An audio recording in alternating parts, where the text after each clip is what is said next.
WOIConversations is where academia and industry meet to discuss open innovation. Ideas, insights, best practices, and diverse perspectives. For academics, practitioners, policymakers, and open innovation enthusiasts.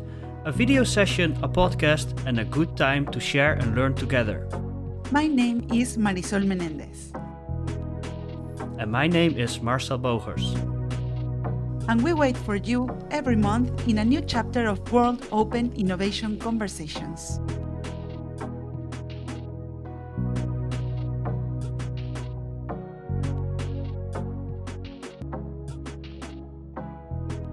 Hello everyone, my name is Marcel Bogers and I am a professor of open and collaborative innovation at the Eindhoven University of Technology. And my name is Marisol Menendez, and I've been an open innovation practitioner since 2012. I love open innovation and I dedicate my work life now to it. And we welcome you to our second session of the World Open Innovation Conversations. For those who are listening to us for the first time, let me briefly explain what these series of conversations are all about.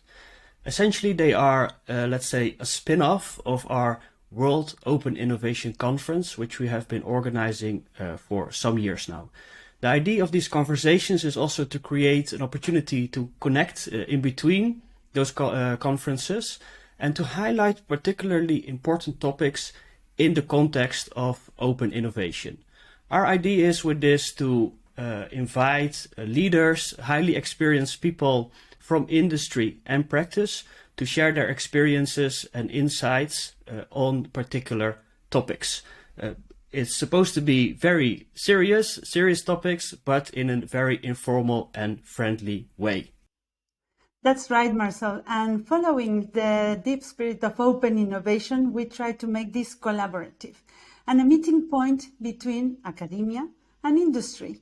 We really believe that there's a lot to do in terms of bringing both aspects together and learning from each other. We want to generate ideas, insights, and even look into the best practices and make this a melting pot of innovation. We want to look into these practices and theories, research, and what's happening behind them. And you know, Marcel, I really had an amazing time in our first session. This is our second session. And when we launched in our past podcast chapter, we had a really good time with Henry Chesbrough, none other than the father of open innovation, who you and me have met for a long time, me from the practice side and you also from the academia side. And the conversation was amazing. We, of course, had Anita McGahan, who is, as always, inspiring with a strong call to actions and really practical and insightful views of the world. And we also had Miguel Arias, who was the former head of open innovation at Telefónica and now is in the industry world.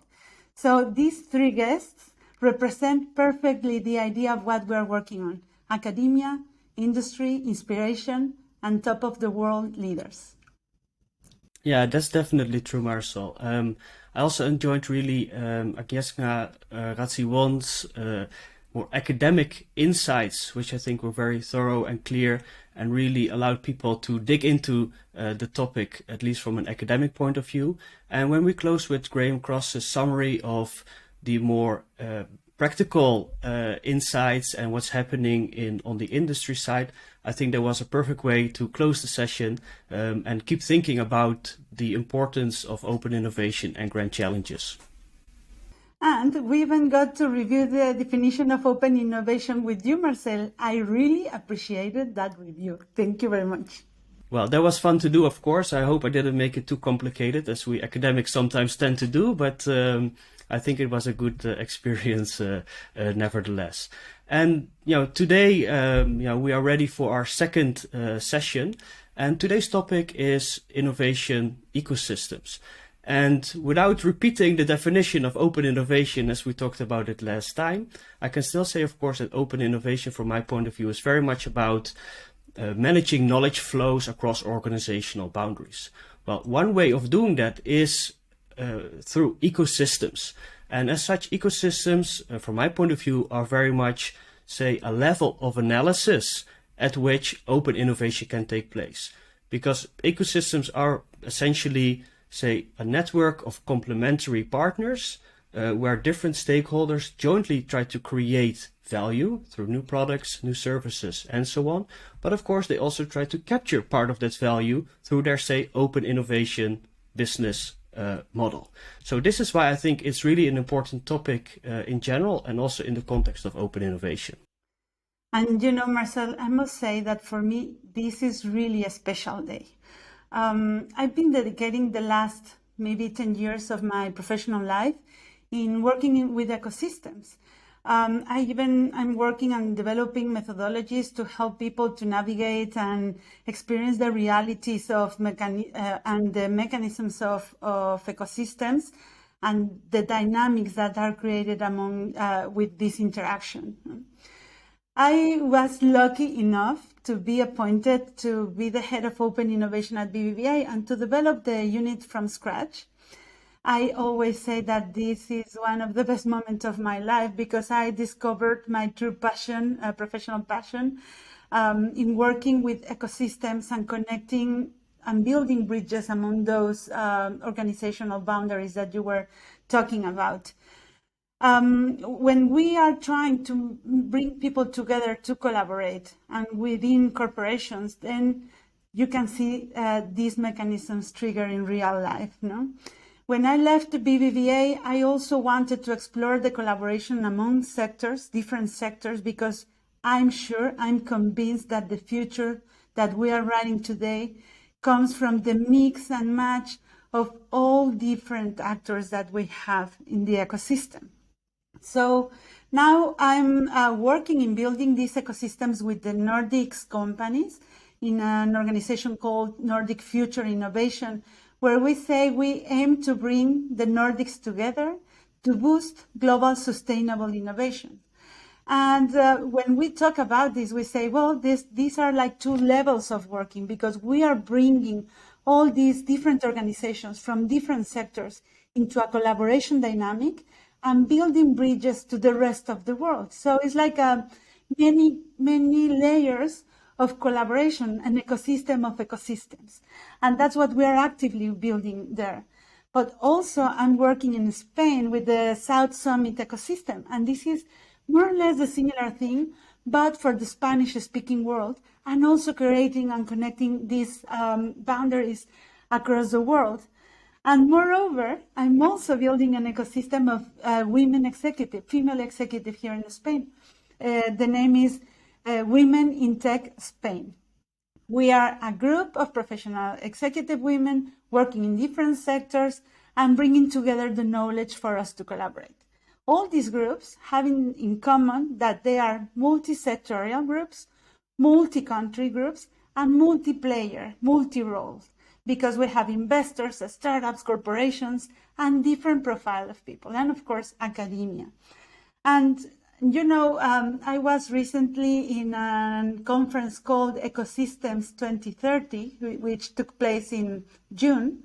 By the way, I met one of our guests there this year. And this conference was promoted by my friend Omar Hatamleh from NASA. And I learned so many things about ecosystems. And one of the things that I keep in my heart nowadays is the realization that many organizations have now the role of ecosystem builder or ecosystem manager, or something similar that at the end is the role responsible for orchestrating the connections and communications among the ecosystem. I'm sure that ecosystems are the tool to shape that future that we're talking about and to solve the grand challenges that we discussed in our previous session. And so I don't know if I managed to explain that I'm really passionate and excited about our session today, Marcel. Yeah, I think that was very clear from your explanation, and in a way, I don't think I can, say it much better how important this topic is, in many different ways. Also to capture some of the, the potential of also diversity and different types of openness, I may say, in innovation processes as well. I think, if I connect it to our previous session, for me, the brief summary would maybe be that if we talked about grand challenges as being one of the whys of open innovation, then I think innovation ecosystems are one way of how to actually do that. So I think with that, I think we're ready to start our conversation. What do you think? I agree, totally agree. And just to maybe give the background of what we are doing, as you know, in these conversations, we keep the dance between academia and industry, and we try to maintain a good rhythm of the conversation. And this section that we're beginning right now is the conversation among our top level experts. So let's welcome them.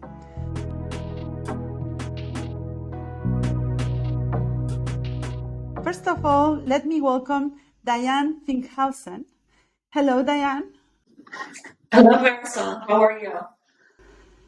Fine, thanks. It's great to having you today. You are my famous guest that I met this year in the Conference of Open Innovation and Ecosystems. It was an absolute pleasure. Dyan was formerly Head of Innovation and Ecosystems and many initiatives in GE. And now she's been developing her own solutions and companies around ecosystems. Welcome, Dyan. And I don't know if you want to add anything about yourself. No, just thanks for having me. I'm looking forward to a great conversation today. I believe that ecosystems are really fueling the growth for industry across the world. So it's an exciting topic and a great discussion today. Thank you. Okay, and let me then also welcome our other speaker, Carliss Baldwin. So Carliss is a professor emeritus at Harvard Business School.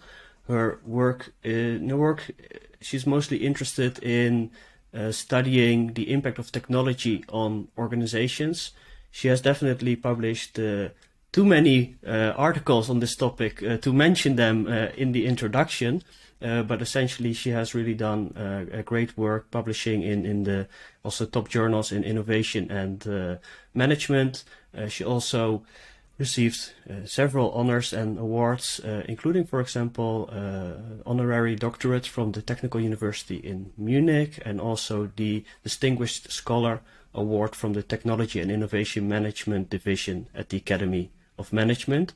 I was also thinking back of when I actually met Carliss, which is a while ago, because I was a first-year PhD student at the time, and I remember she was very kind, very generous for this young PhD student.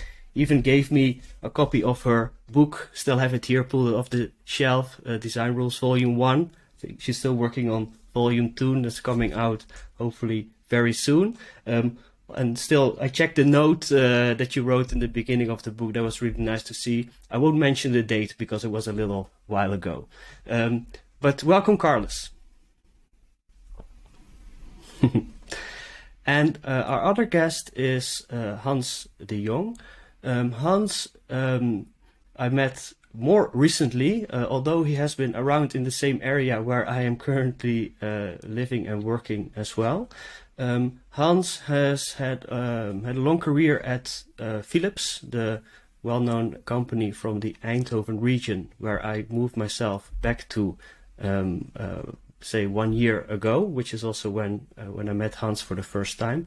And really interesting to learn from him some of his experiences in Philips, which of course has a long tradition with working with open innovation, and also how they very much are moving to, say, an ecosystem logic or a strategy, if you like. Hans retired from Philips just last July, but is still active in the region in a variety of ways, and has also been active in what we call the Brainport Association that tries to promote the ecosystem here in the Eindhoven region. So welcome, Hans. Good afternoon. Very nice to be here. Well, now we've introduced all our guests, and we said that we wanted to create this cozy, like if we were having a coffee around the table and we just sat to discuss about ecosystems and innovation, which I for sure know is your passion of each of you. And so I invite you just to open up the conversation, and we will keep it rolling. And and jump into and build into each other's knowledge and insights. So let's break the ice and begin with a basic question. And if you want, you can answer it, and then we continue from there. The question is, what is the role of ecosystems in innovation? And in particular, of course, in open innovation. Maybe we can begin with Dyan. Dyan, do you want to chip in? Absolutely. Thank you, Marisol. And I just believe that the ecosystem approach to innovation really allows basically the democratization of the opportunity, and allows organizations, individuals who share a vision and a passion for a mutual purpose and a mutual objective to align complementary efforts and achieve a goal together, right? And contribute to that higher good for greater good. Ecosystems are a way to accelerate the pace of innovation, extend the reach and the intellectual capacity of the innovation effort, and to take a more inclusive and boundaryless approach to achieving that mutual goal. So there's so much goodness in an ecosystem approach. It does really create a much more inclusive and extensive and elastic effort around the higher order priorities. So, Hans, what do you think? Yeah, I think what I hear that there's been quite some discussions of what typically ecosystems are today. I think if we look, and I'm a bit biased, of course, from my experience with Philips, how that's evolved from a, let's say, industrial conglomerate to now a focused health tech company. And within that, and I think that's where the biggest revolution is from a product to very much a digital software solution company. So I think, and that all comes together in ecosystems. So if I bring a little bit of context of what's happening, and I think you mentioned it already, Marcel, we live in a world with huge societal challenges.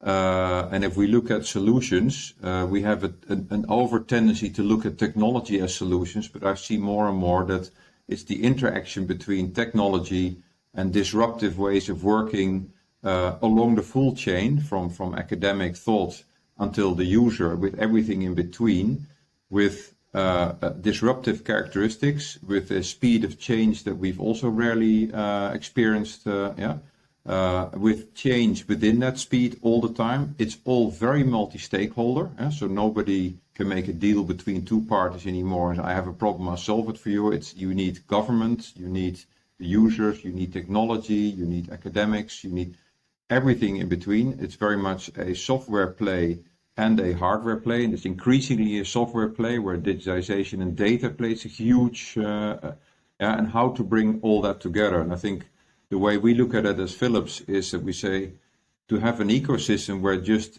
academics and business work together on solutions is no longer enough. You need to really involve from idea to the user in a constant process of change, learning, going back to the thought process and change, and be quite fast in also learning how it works, because I've seen many examples where technology by itself seemed to help solve a solution, but the way to implement it and get it accepted in a much more complex and broader context, which can be anything as law or a different way of people, organizations act together, or et cetera, et cetera, et cetera.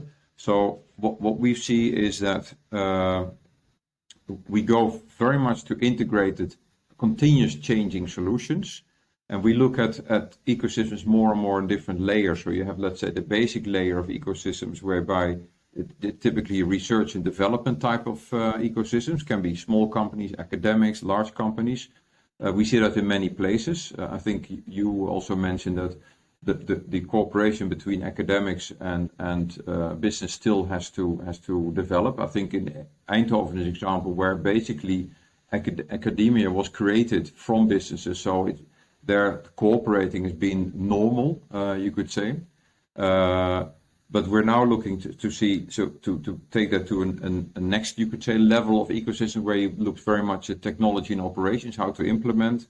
And I think the next phase, as Philips we're in, and we see some examples of that in Eindhoven taking place. For EMTIC is an example whereby you get a business and customer solutions ecosystem, and all three are acting together. And I think that is where all of us have the big challenge, because I'm concerned that in the world we think technology is going to solve societal challenges. I think technology is going to enable to solve societal challenges. It's not going to solve it by itself. It's getting the whole combination of smart technology combined in completely new ways of working, that's going to bring the solutions. And I think also the way we look at ecosystems needs to facilitate that. Otherwise, I think we'll just get stuck within those ecosystems. So a little bit of where I feel ecosystems are now and where I think they should be heading if we want this whole notion to really significantly contribute to solving those grand societal challenges. Maybe a bit too theoretical, but I think that's where we're really putting the focus on at the moment and collaborating with many people, not only on a national, but also the European level and sometimes even on a global level. If you talk about GAIA-X, for instance, in Europe, it's a huge project that is immensely complex, with that immensely interesting, and also a real must that we get is to work. So that's a little bit my 2 cents on ecosystems. Carliss. Technology itself is very impersonal and sometimes has quite a bad effect on human beings, that including in global value chains, which are a very important source of ecosystems, and we're trying to figure out a grand challenge is what do we do to help the global value chains be more humane.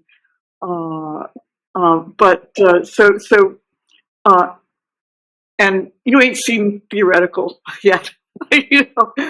You're very practical.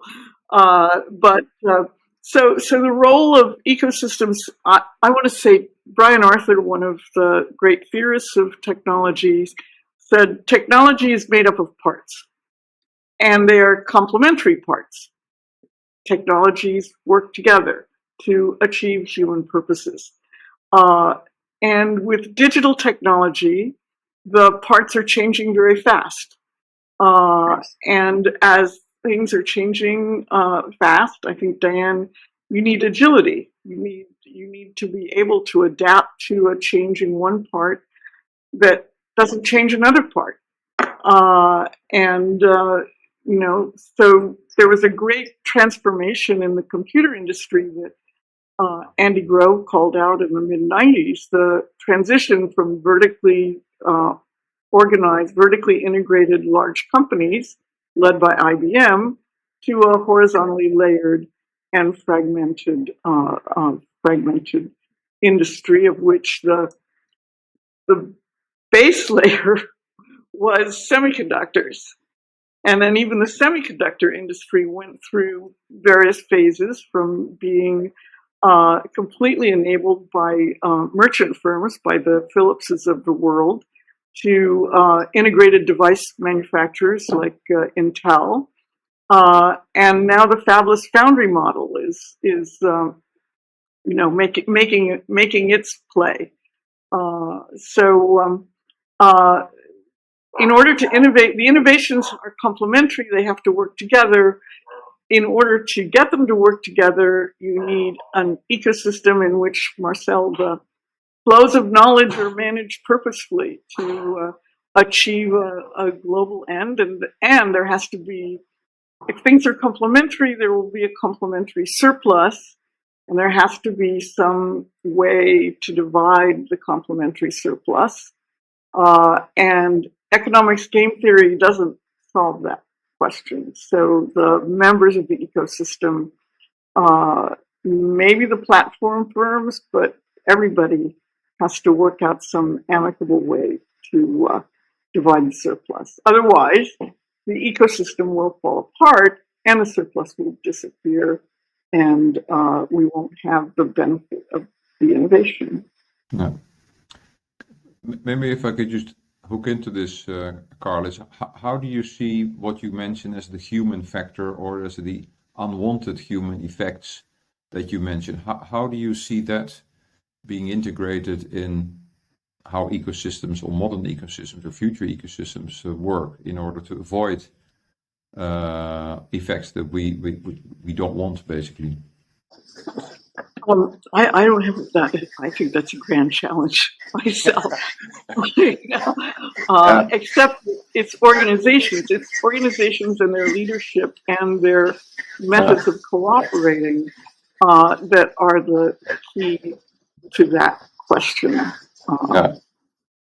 And The way that we try within Philips is to basically involve them more and more, rather than develop things that are, as a finalized solution, but basically make them, and that's difficult, of course. In our case, they're patients, so it's more possible, to be honest. You can structure that. But it's increasingly important is that that factor is designed in and not checked at the end. Yeah, I think that to Carlos's point, I think ultimately we need to rethink the governance of that complementary surplus. Right, we need to perhaps rethink the way that IP kind of governance systems support a more collaborative and ecosystem-based operating system. Really, the ecosystem model gives us the potential, and the connectivity is enabling new business models, right? And basically marketplaces for human interaction, right? That allow us to draw upon open innovation, open talent, right? Increasingly with the enablement that is provided by technology, we're able to move more and more of the value creation outside of the firm and effectively inverting the firm. But we need to really redesign the way that value is shared, right, and distributed. The results of value creation are distributed. Increasingly, technology is allowing kind of the human contributions to the firm to mimic the cloud, right? So the cloud is effectively the human equivalent to the cloud, right? So you get this the effect of a virtually limitless extensibility of the firm. The cloud enables technology to provide that effect, and the cloud enables humans to provide, that effect. So you're effectively managing technology and talent as a stack, a modular stack that can contribute in complementary and meaningful ways.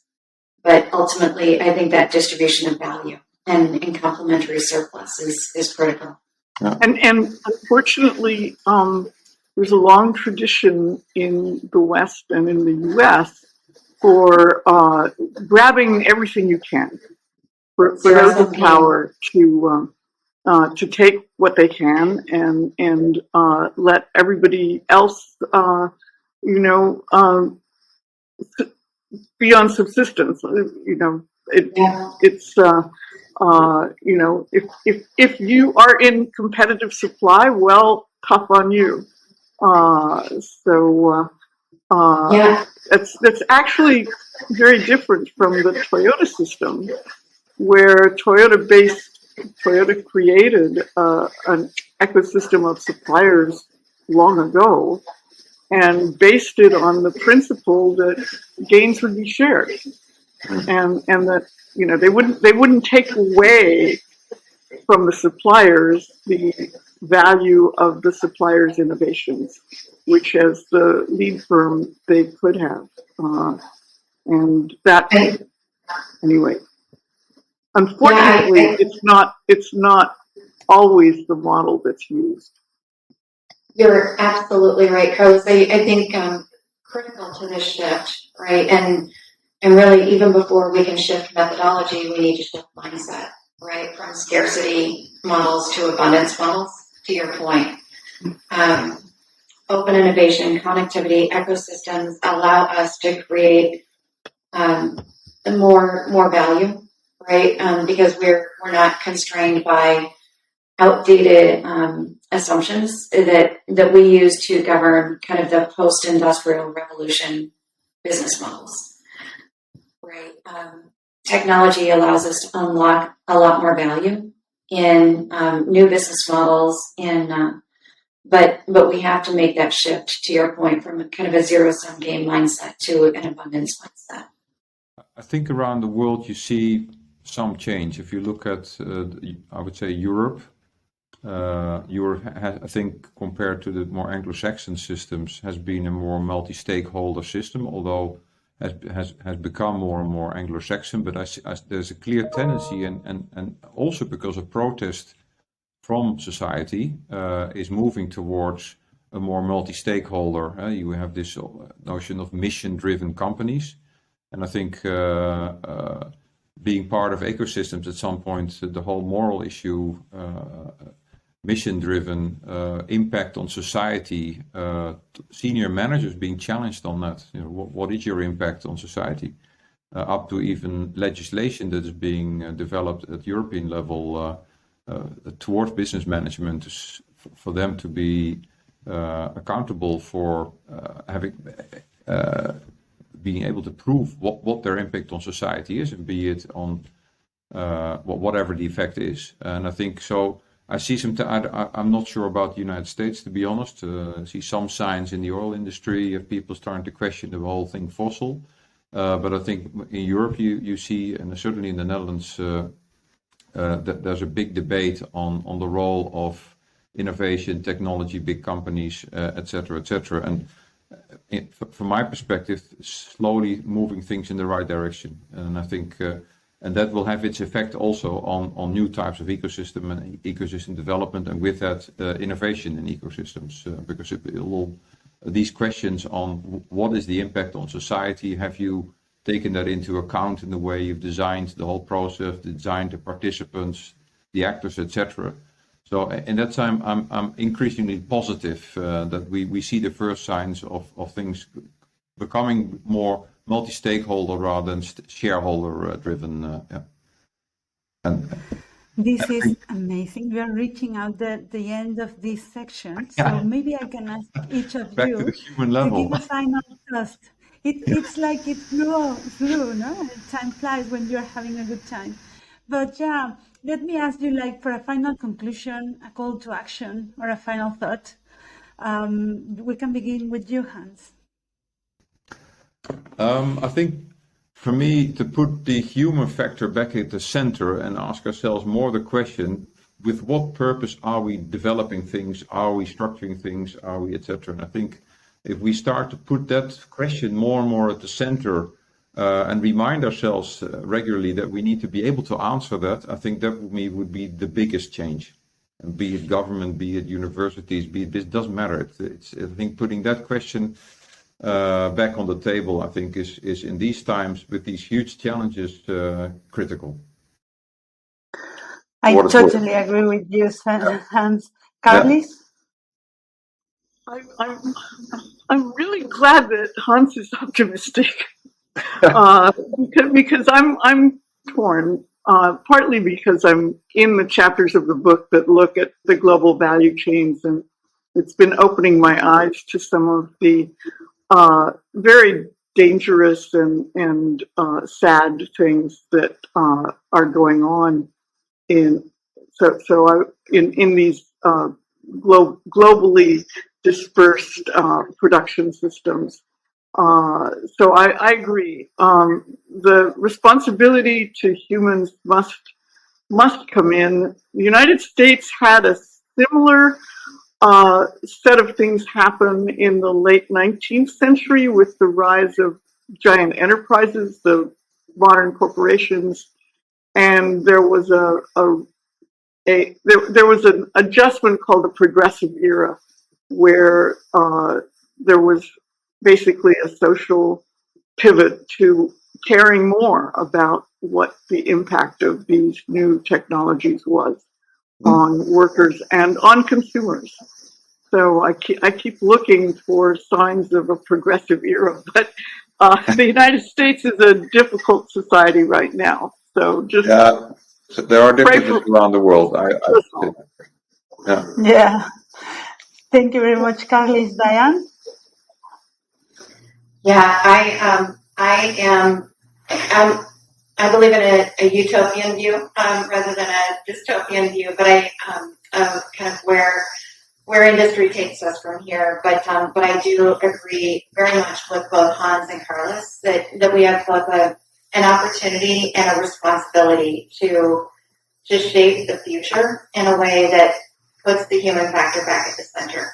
I believe that technology is unlocking so much opportunity, and we really need to think about how we can shed some of the assumptions that have constrained kind of earlier business models and adopt more of an abundance mindset, an inclusive model to break down the boundaries within organizations and between organizations and individuals, entrepreneurs, and really start to bring a more collaborative business model to shape the value that we can deliver to society and to the markets that with which we're interacting.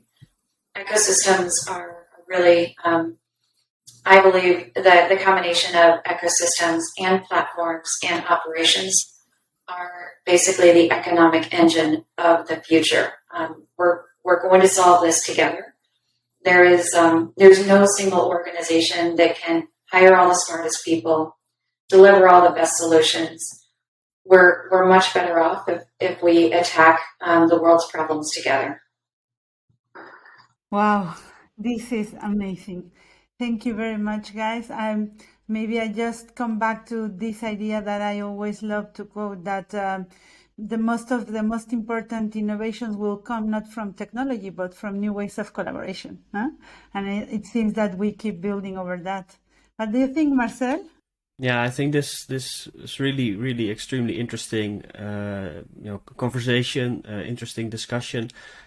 I also feel that although it was not necessarily intended, we did make a good connection to our previous episode on grand challenges, where then the notion of innovation ecosystems comes in as a really important mechanism in order to address those challenges that are inherently complex, uncertain, and systemic. I could not do a better job in summarizing the key points as our guest did, so I will not even try to do that. But I would just add that, I also hear a lot of elements that not only connect, say, ecosystems to grand challenges, but also notions related to technology, organizations, governance, but also the human factor, the role of talent, leadership, and those sort of items. From my point of view, and with a broad sort of open innovation perspective, it's really about how all those things come together. If we want to, that is what we need to do to make progress, both in theory and in practice, I would say.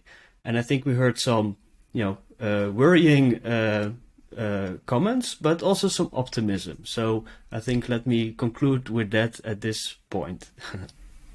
Yeah, and it also connects with our next topic, by the way. I don't want to maybe spoil too much, but we were talking about sharing knowledge, sharing technology, sharing, and when we talk about this, we are also talking about ownership, IP, and all what is related with sharing. So, guys, thank you very much for building such a nice story. Thank you for being here with us today. Thank you. Thank you.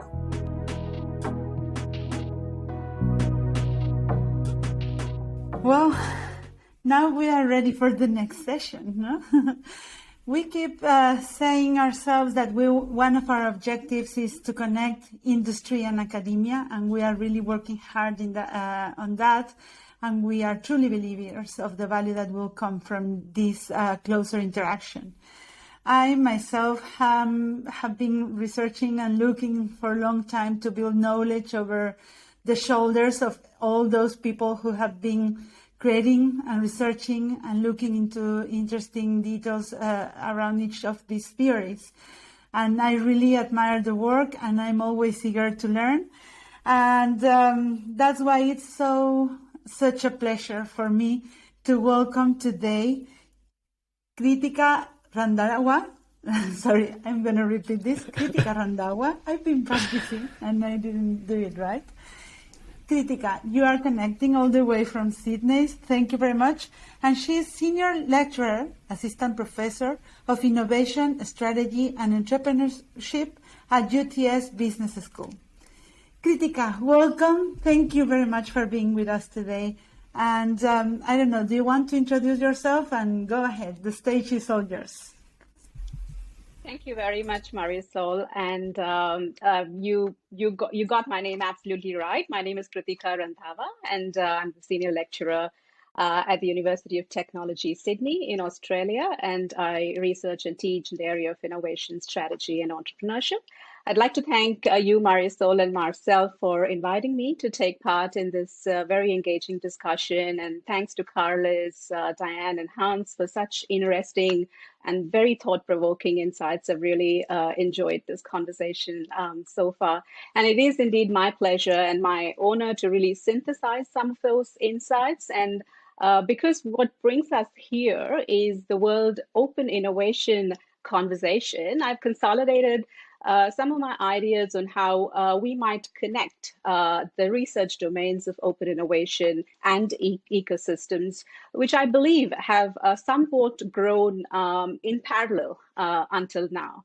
And that, of course, is also the aim and the theme of this year's World Open Innovation Conference. So I'll start with what open innovation thinking can possibly bring to ecosystem research. Now, we know that ecosystems are collaborative arrangements, multilateral set of actors, creating joint value propositions. And such collaborative arrangements are just not possible without openness. And openness is a key enabler of those joint value creation, which is inherent to ecosystems. So then for me, an overarching question, which is applicable for both ecosystem and open innovation scholars is, what is openness in innovation ecosystems? And how can this openness be enabled? And how can innovation ecosystems be orchestrated for what I'd like to call strategic openness, which is like an optimal level of openness which balances value creation and value capture for all ecosystem actors, as Dyan has been emphasizing so far. Now, to address these questions, there are plenty of insights and inspiration to draw from Carliss' latest work, Design Rules, Volume 2. I did have a look at it. I think you have some SSR and upload, so I got a good feel for the content of what you're including. And I believe that combining some of those ideas with the conceptualization of strategic openness by Oliver Alexi and colleagues in their 2018 Strategic Management Journal paper could really be useful to examine how and when firms should give up control to gain competitive advantage within an ecosystem. Second, what can ecosystem thinking really bring to open innovation research? Now, till date, researchers have really largely they're focused on the use of open innovation from a firm-centric perspective. And this isn't surprising because the focal innovator is really at the core of Henry Chesbrough's original conceptualization of open innovation. But we also know that open innovation differs in the level of openness and the depth as well as the breadth of collaboration with external partners, as we know from early work by Lawson and Salter. Now, the majority of open innovation research, however, has focused on market-based strategies for dyadic knowledge exchange, strategic alliances, R&D partnerships, IP licensing, all of which are really characterized by low breadth and low depth of collaboration. And if you think about strategies like university-industry collaboration, the depth of collaboration is higher, but the breadth is still low. But more recently, we know of digital platforms for crowdsourcing, which have been on the rise. And I know Carliss has a chapter dedicated to such platforms in her latest work. Here, the breadth of collaboration is higher, but the depth is still low. Now, open innovation ecosystems, they require much more coordinated and collaborative effort between the multiplex of actors. And to me, these are triggered by two trends, as Linus Dalander and colleagues also highlight in their latest research policy piece. Number one, advances in digital technologies, such as IoT, AI, ML, blockchain.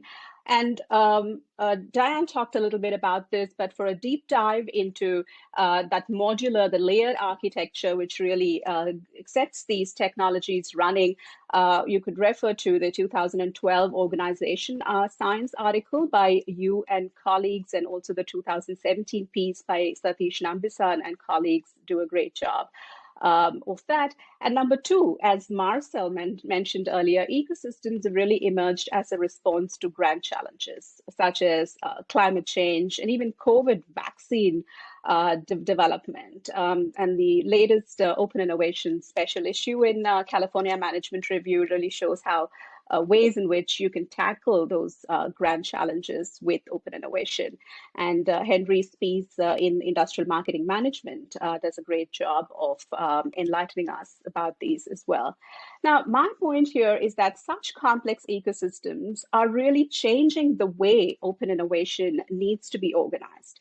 And here, both the depth and the breadth of collaboration required are much, much higher. And the implication then is that the conceptualization of open innovation needs to be broadened if we want to think about accounting for this ecosystem phenomenon. And I also believe that ecosystems really give us a way to expand our understanding of the paradox of openness and how we might be able to resolve it. For example, how do digital ecosystem actors reconcile the tension between revealing data and appropriating value from data? That's a question that remains unanswered. Now, based on these sort of overarching themes and opportunities, I'd like to really conclude with a set of open questions, which I think could be examined at three levels of analysis. Firstly, at an ecosystem level, to me, the key question is how can innovation ecosystems really be designed, structured, and governed? And we've heard all these words mentioned by our panelists up until now. And we do have rich conceptualizations on this by Carliss, Ron Adner, Michael Jacobides, Annabel Gower, Erko Otio, Llewellyn Thomas, plenty of others, but what we lack are empirical insights at this point in time. And the little work in this space has also been done in B2C platform companies such as Amazon, Google, Facebook. So we know very little about managing ecosystems and digital technology adoption in the industrial B2B space, even though we have success stories such as the GE Predicts platform or the Philips Health Tech. There's so much we can learn from thanks to Dyan and people like Dyan and Hans. And more generally, I also believe that these kind of B2B ecosystems, they really form a rich setting to explore the question of how ecosystems emerge, because they're still emerging, and how orchestrators and traditional incumbents respond to this, especially in such complex and highly regulated industries such as manufacturing and healthcare.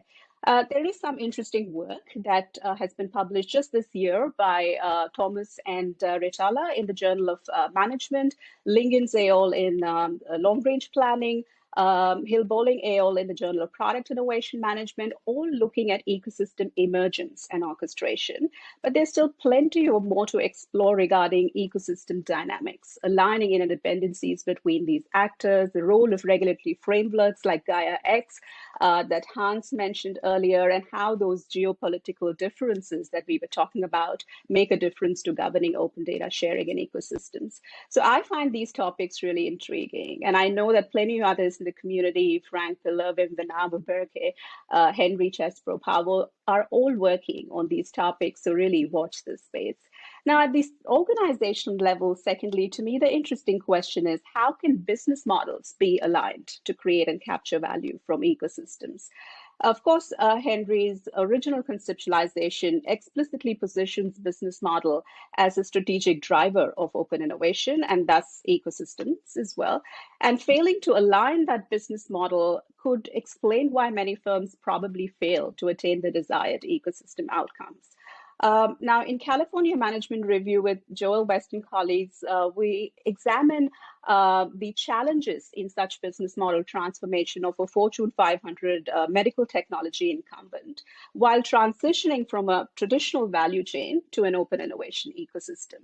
In 2018, there's a Journal of Management Studies article by Julia Sneaker and colleagues who offer a process model on how ecosystems could be shaped through business model innovation. But there's just so much more to understand about how organizations can really shape their environment and match open innovation ecosystem strategies with business model dimensions.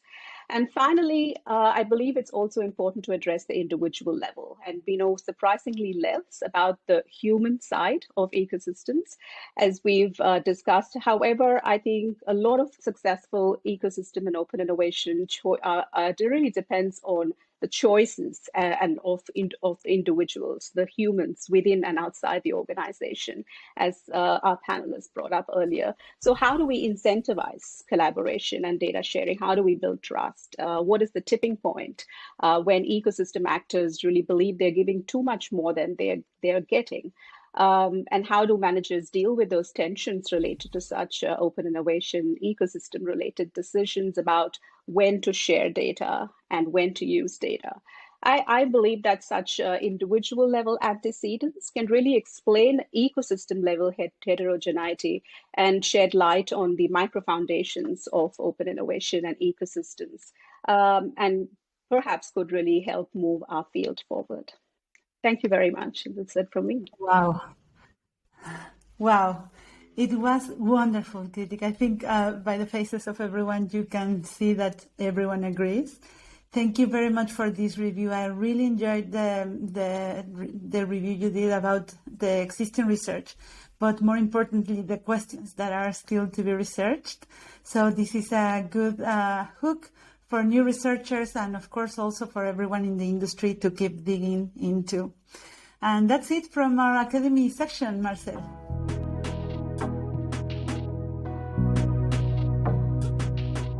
In the spirit of bringing academia and industry together, we're also opening a new section dedicated to an overview from industry, real cases, experiences from practitioners in the real world, all around the globe. And for that, we have invited Juana Maria Pop, connecting not that far away as Kritika was, quite close by from my point of view anyway, from Leuven in Belgium. So thank you for joining us and welcome, Juana. Great to be here. Thank you, Marcel.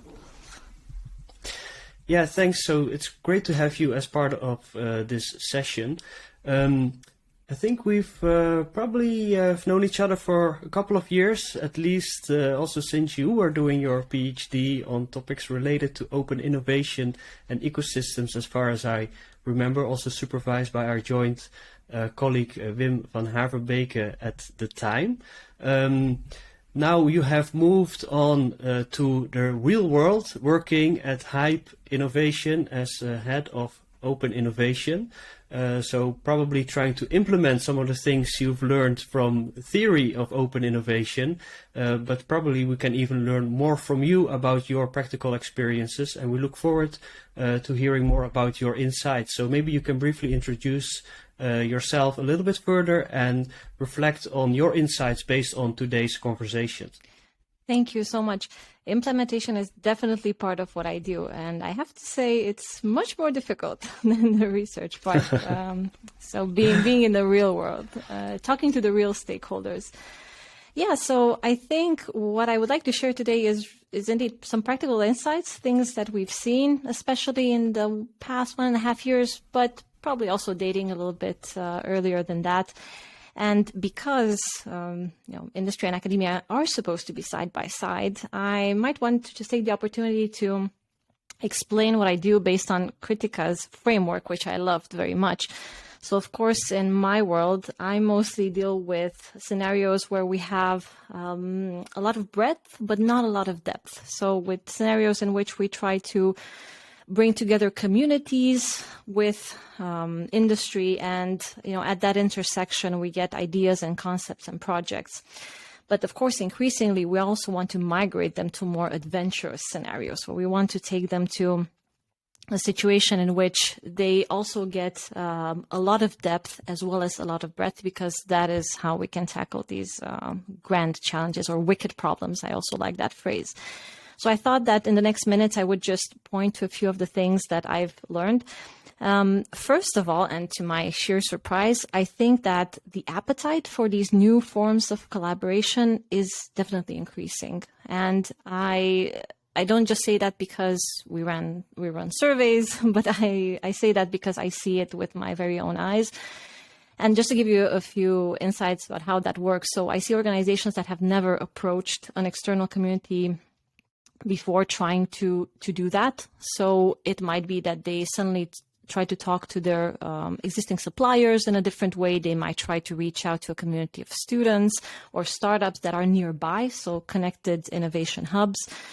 But I also see those that have made some strides making even more strides. So I see companies that have already had some experience with open innovation doing a lot more of that. So maybe connecting the partners that they individually connect with. And one great example, also in our area, which I'm very proud of because it's extremely active, is in the Amsterdam area, we have Axo Nobel. So their Paint the Future program is one of the programs I like to reference a lot because it includes these 3 pillars. So they work first and foremost with groups of startups, but then they also have a pillar for suppliers and more recently for academia, which I'm very excited about. And they bring everything onto one platform that I have not really seen before. And I think that is expanding. But of course, also other elements. For example, I see companies running assessments, figuring out how mature they are in relation to other partners. I see them assessing those that might enter into a collaborative partnership with them. And this is how I think ecosystems begin to take shape, because we all need to be somehow on the same page before we can start talking about more things that are not so concrete, let's say, than the ones we're used to. So that's kind of one set of observations. But the other one is that ecosystems per se, I think they're increasingly being architected, but I also see a lot of them emerging more or less spontaneously. And I think this links back actually to to your first episode, in which I think Graham mentioned at the end that there is this element of, well, if corporations will not go ahead and solve that problem, citizens will join forces and they will do it anyway. And I think that is the exact evidence that I'm witnessing as well. We had a spectacular case in West Africa, so in Togo, and that case was under the umbrella of a hackathon. So as a result of that hackathon, the community came together in very different ways. So we had hubs, we had citizens, we had the local government, we had GIZ in Germany, all bringing their know-how, their expertise, and their tools to help the local population overcome some of the challenges that emerged either as a result of the pandemic, but also some that were there long before COVID hit. So it's those, but definitely also very much scenarios that are architected, and you know it yourself. So in the biotechnology space or in the healthcare space, we have so many things that were happening, and yeah, definitely not as rigid as we were used to. So that's sort of a second observation. I think both models coexist, and I think we can also see companies organizing things spontaneously just as much as we see the general population. And kind of a third set of observations is the fact that there are some big questions. So a little bit along the lines of what Kritika mentioned, and I think of what Dyan mentioned, because she kept referring back. I think all the speakers referred back a little bit to this elasticity. So how do we stretch ourselves to work better with these new scenarios? I think a lot of leaders, but also middle managers, are asking themselves, well, where do we start? So I want to help. I might want to get involved in new ways, but I don't know who to approach. So I think having some tools and methodologies to get them started and having case studies documented would help very much. So that's one aspect. But we also have things like, how do I report on the results? How do I even know if the new collaborative formation that I help establish is successful? Because there are no established KPIs. I think it's left to the individual group to determine whether they're work is productive or whether it's bringing the results that they wish to bring. So I think ROI is a big deal, and we often get asked about it. And I think that will need to be settled at one point or the other. And maybe on a final note, there is this element of how do we keep the engagement up, because I mentioned hackathon just a moment ago. Well, with a hackathon, it's easy. You have 48 hours or 72, and then it's done. We all go away to our lives. But what if you want this to be sustained? How do you keep those communities that have different maturity levels, different incentives, maybe they're in different geographies, so the cultural element, how can we find a common denominator in that? And I think with technology, we can bridge some of those gaps, but certainly there's a need for a lot of intermediation. And I would even say a little bit of expertise with, relationship management, so relational psychology, because it is people. And I think the panel also stressed that really well today. We're still people working together. So those are the insights that I have to share with you today. Well, thank you so much. I think extremely interesting to hear, of course, about your own experience, your own perspectives on the issues that we talked about today. I also take out a quite still optimistic note from what you are sharing, in the sense that there are many ways to solve some of the problems that we are trying to face, and also the role of innovation ecosystems in that respect, I think, are very important, and great to hear about all the different experiences that you shared. So I think that was really a good way to end this part of our conversations today. So thank you very much for that. I think it was overall a great session where we learned a lot about different aspects of innovation ecosystems, but also maybe how ecosystems should be innovated, how they emerge, how they develop, how they connect to many other different other types of themes that we discussed today in this conversation. What do you think, Marisol? Well, I think you're completely right, Oana. Your perspective was really interesting, deep, and fresh, I think, and connected to reality. It made me think about how do I live ecosystems also in my day-to-day life. I say that we have like 3 different action levels. Is the connecting, the thinking together, and then the execution. And of course, some ecosystems begin with the execution side and go into getting to know each other, and maybe the other way around. And I think your examples perfectly illustrate and set into this. Thank you very much for your insights. Thank you both.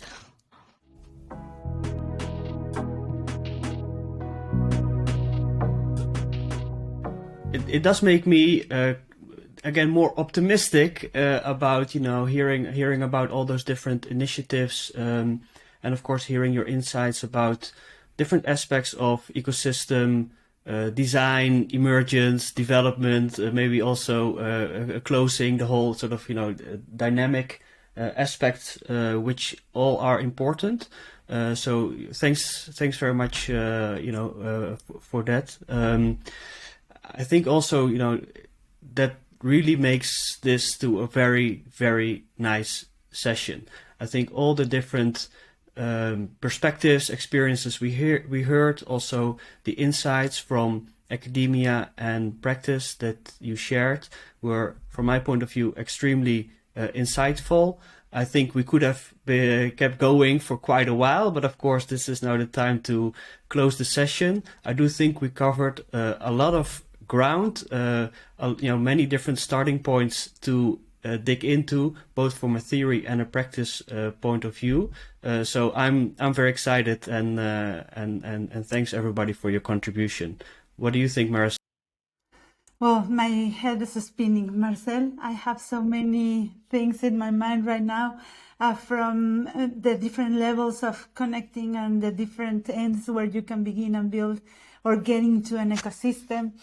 In my own perspective, I always say that we have like 3 dimensions: connecting, thinking together, and executing. No, sometimes you begin with execution and then you get to know each other, and sometimes it's the other way around.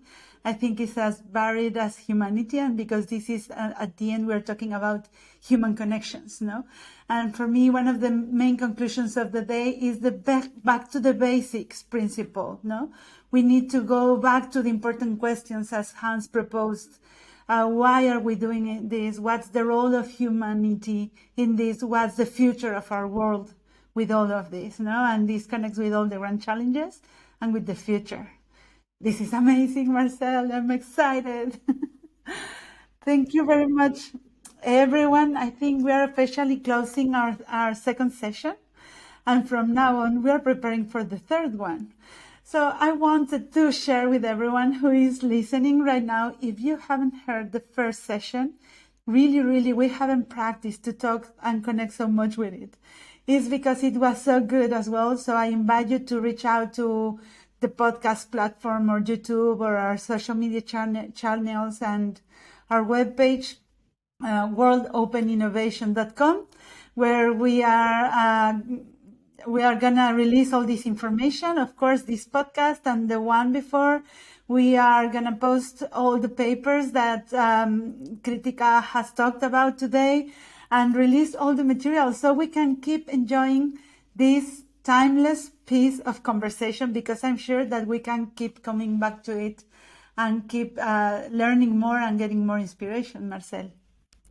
Yes, absolutely. And of course, if you want to continue the conversation, you're also very welcome to check out our conference, the World Open Innovation Conference, where indeed the theme of this year, the December conference, will be building successful ecosystems through open innovation.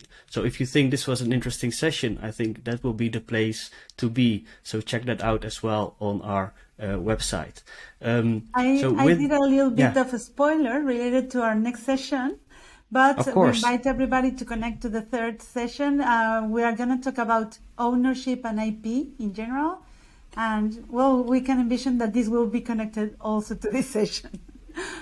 No, absolutely. I think you mentioned that before, and I think talking about intellectual property ownership is something that was touched upon in today's session, but we can dig deeper into that in the next episode. So I think with that, I would really like to thank, of course, Dyan, Carliss, and Hans for your contribution to this edition of the Conversations. Also, big thanks to Oana and Kritika for your insights. Definitely also want to thank our really amazing team, in particular Jacob, Fernando, and Atabik, for really making this happen. Big thanks to you guys as well. And of course, thanks for listening into this conversations here. Thanks to our growing community, and we look forward to seeing you again next time. Thank you so much. Goodbye, everyone. Thank you.